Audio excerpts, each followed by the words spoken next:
உயிரோடு வாழ்ந்து வரையும் சோகத்தை மறந்து எல்லாரையும் சிரிக்க வச்ச சார்லி சாப்ளினுடைய வாழ்க்கையில பல சோகங்கள். இறந்த பிறகாவது அவர் நல்லா இருப்பாருன்னு நினைச்சா இறந்த பிறகு கூட அவருடைய உடலை திருடி மோசமான இறப்பு சம்பவமா மாத்தினது யாராலையும் மறக்க முடியாத ஒண்ணு. இன்னைக்கு கண்ணம்மா டைரியில எப்படி சார்லி சாப்ளின் அவர்களுடைய சவப்பெட்டி திருடப்பட்டது, அது மட்டும் இல்லாம அவருடைய வாழ்க்கையில நடந்த சுவாரஸ்யமான விஷயங்களை பத்தி தெரிஞ்சுக்கலாம். 75 ஆண்டுகளுக்கு மேல தன்னோட வாழ்க்கையில எண்ணற்ற மக்கள் இதயத்துல இடம் பிடிச்ச சார்லி சாப்ளின் டிசம்பர் 1977 தன்னோட 88 வயசுல பக்கவாதத்தால பாதிக்கப்பட்டு தூக்கத்திலேயே இறந்து போனாரு.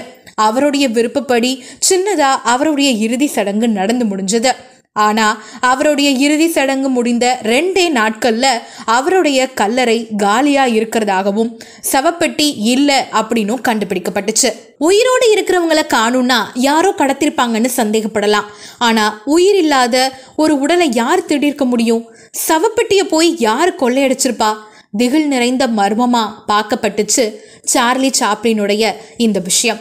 சில நாட்கள் கழிச்சு சாப்ளின் அவர்களுடைய மனைவிக்கும் அவருடைய வழக்கறிஞருக்கும் ஃபோன் கால் வந்துச்சு.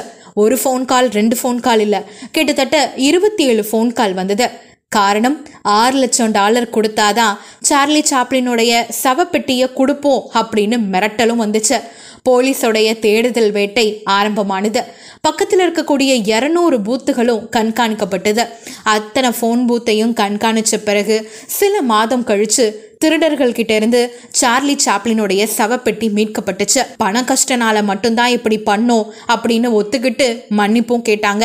சவத்தை திருடணும்னு நாங்க வரல, அந்த சவப்பெட்டியை மட்டும் எடுத்துட்டு போயிடலாம், அந்த உடலை அங்க கீழேயே புதைச்சிடலான்னு நினைச்சோம். ஆனா கடைசியா அதையும் திருட வேண்டிய நிலைமையாகிடுச்சு அப்படின்னு சொன்னாங்க. அதையும் அவங்க மனைவி மன்னித்து ஏத்துக்கிட்டாங்க. பல லட்சக்கணக்கான மக்களை சிரிக்க வச்சாலும் அவருடைய வாழ்க்கையில பல துயர சம்பவங்களை கடந்துதான் வாழ்ந்திருக்காரு. லண்டன்ல பிறந்த சார்லி சாப்ளின் ஒரு ஆக்டர் மட்டும் கிடையாது. டைரக்டர், ப்ரொடியூசர், எடிட்டர், ரைட்டர், கம்போசர்னு பல்முகம் இருக்கு இவருக்கு.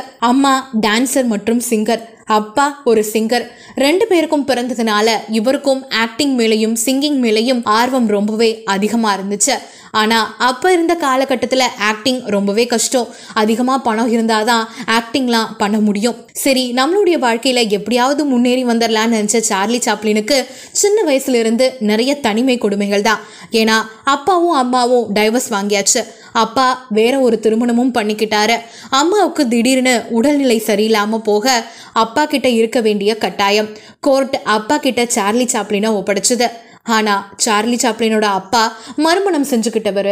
அது மட்டும் இல்லாம ஒரு குடிகாரரும் கூட. மறுமணம் செஞ்ச பொண்ணையும் விட்டுட்டு வந்துட்டாரு. இந்த மாதிரி அவருடைய வாழ்க்கையில தனிமை மட்டும்தான் இருந்துச்சு. அதுக்கப்புறம் மறுபடியும் அம்மா கிட்டே அவர் போக ஆரம்பிச்சாரு. அம்மாவும் கொஞ்சம் கொஞ்சமா உடல்நிலை சரியாகி மறுபடியும் பாட்டு பாட தொடங்க அப்பையும் அவங்களால சரியா பாட முடியாம நிறைய அவமானங்கள். இதனாலேயே அவங்க இறந்தும் போனாங்க. அம்மாவுடைய இறப்பு இவருக்கு பெரிய இடியா இருந்துச்சு. கொஞ்சம் கொஞ்சமா ஸ்டேஜ் ஷோலாம் பண்ணி தன்னுடைய வாழ்க்கையில நடந்த எல்லா சோகத்தையும் மறந்து மக்கள் எல்லாரையும் சிரிக்க வைக்கிறதுக்காக பல ஸ்டேஜ் ஷோவும் பண்ண ஆரம்பிச்சாரு. சார்லி சாப்ளின் திருமணமும் பண்ணிக்கிட்டாரு. அவருடைய திருமண வாழ்க்கை நல்லா இருந்துதான்னு கேட்டா அதுவும் இல்லை. அவருக்கு குழந்தைகள் இல்லை. அவருடைய மேரேஜ் லைஃபும் நல்லா இருந்ததுன்னு சொல்ல முடியாது.